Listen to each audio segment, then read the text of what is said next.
It looks like our treasure trunk of wonderful discoveries, not just in terms of destinations, but also in terms of personal encounters with successful Filipino entrepreneurs, is filling up really well. Our roving BNL crew found themselves in a bright and sunny farm in Bulacan to meet someone who is presently one of the best-known agricultural entrepreneurs in the province.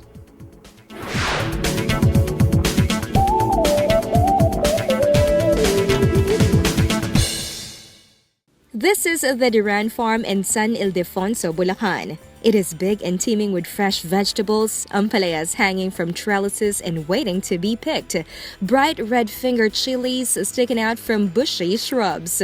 There are papayas, eggplants, and all the vegetables that you learned about in school from the well-loved song about the Bahay Kubo.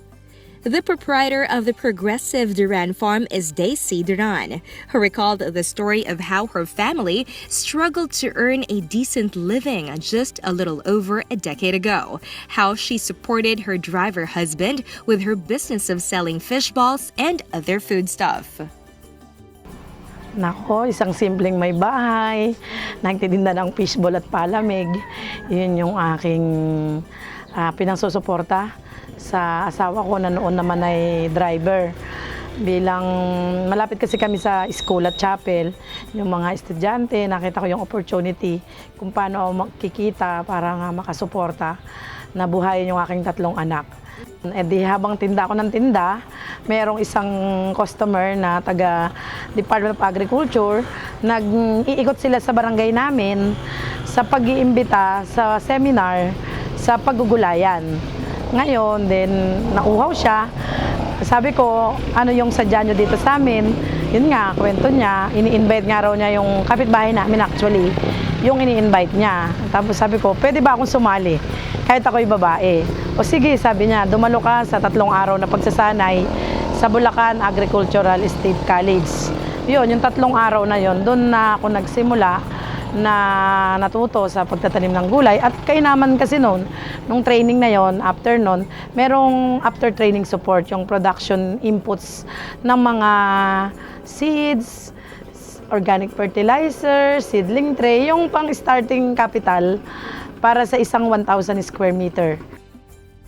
The fishball vendor continued with her selling activities, and when the tomatoes ripened, she proudly narrated that she was able to sell all of her tomatoes. In the Department of Agriculture-sponsored seminar, they learned about planting off-season vegetables so that during the rainy season, when the most vegetables are not in season, Daisy could plant tomatoes and other vegetables.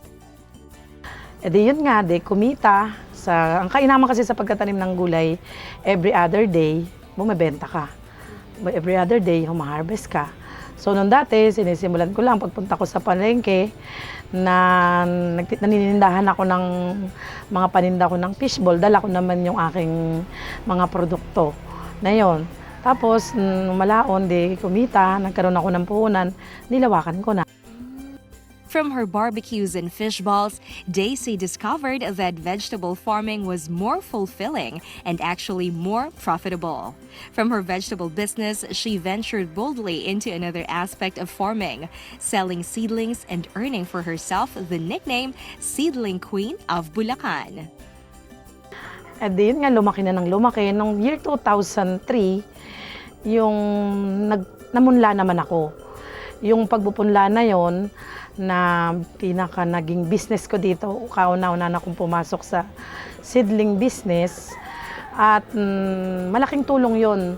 Una, panggamit ko lang yon. Nakita nung mga farmer dito sa amin na pare-parehas yung punla, halos napaka-convenient kasi itatanim mo na lang. So yun yung nakita nung mga kapwa ko farmer dito, sige nga dagdagan mo na at bibili ako. Nagsimula ako na low-cost nursery lang, kawalang sa kawayan. O pagkatapos na matutunan ko yung pagpupunla, nakilala na ako ng nakilala, maraming magsasaka na ang bumibili sa akin ng punla. She did not stop with that first seminar but went on to attend other seminars offered by the Department of Agriculture. From here, she learned not only about modern technologies in planting but also about market matching activities. She is now a recognized and respected farmer leader, and here in San Ildefonso, Bulacan, they have daily vegetable caravans that showcase their fresh produce. She is a proud agri-entrepreneur who ensures not only the quality but the quantity that buyers need. And because Daisy is the dynamic businesswoman that she is, she has again ventured into something new, farm tourism, which she spearheaded. Kasi noon dito madaming pumupunta. Minsan sa ilalim lang ng mangga, nagkukwento ko sa kanila.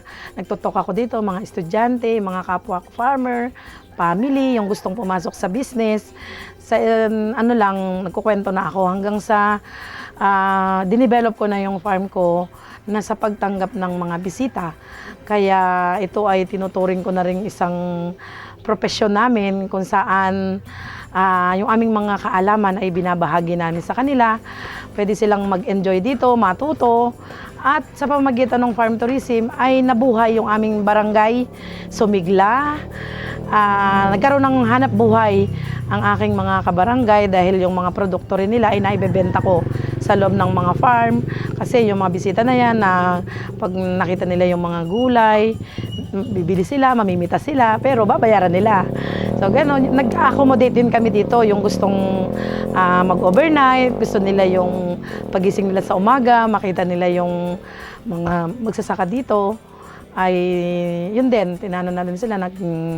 At yung mga buhay sa bukid ang pinapa-experience natin sa kanila.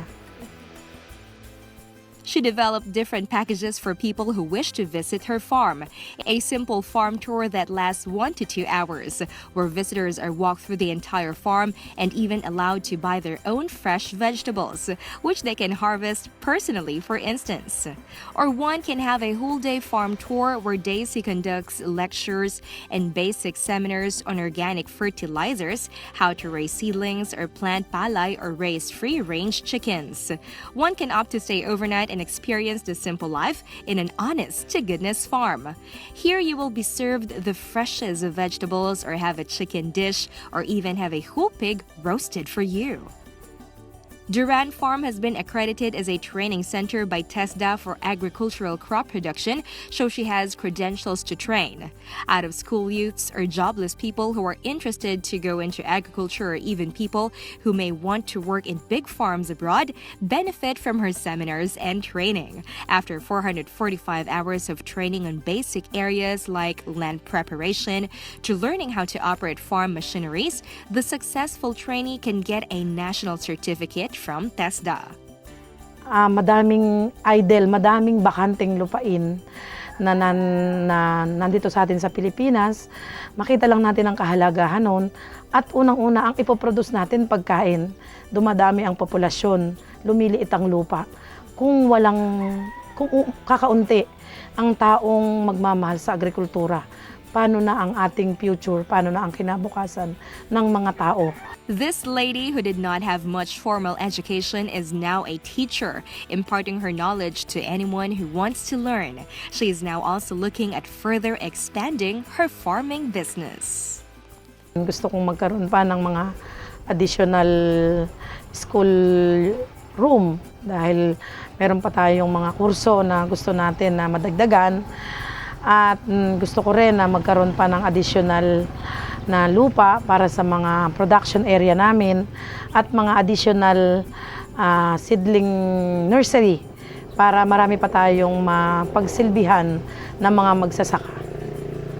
Okay, nais ko kayong imbitahan, ma-experience ang buhay sa bukid, mag-enjoy kayo sa pamimitas ng mga gulay, magpakain ng mga manok, makita nyo kung paano kami magtanim ng mga palay at yakapin ang agrikultura dito sa atin sa ating bansa. At kung nais nyo na mag-aral o dumalo sa mga seminars namin ay makipag-ugnayan lang kayo sa amin at malugod naming ibabahagi sa inyo ang aming kasanayan, kaalaman sa pagpasok sa pagiging magsasaka.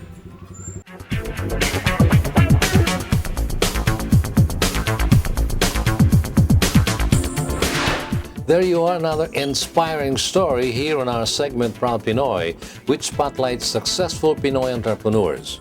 From a simple fishbowl vendor, Mrs. Daisy Duran now owns and runs her own farm and selflessly imparting her knowledge to others.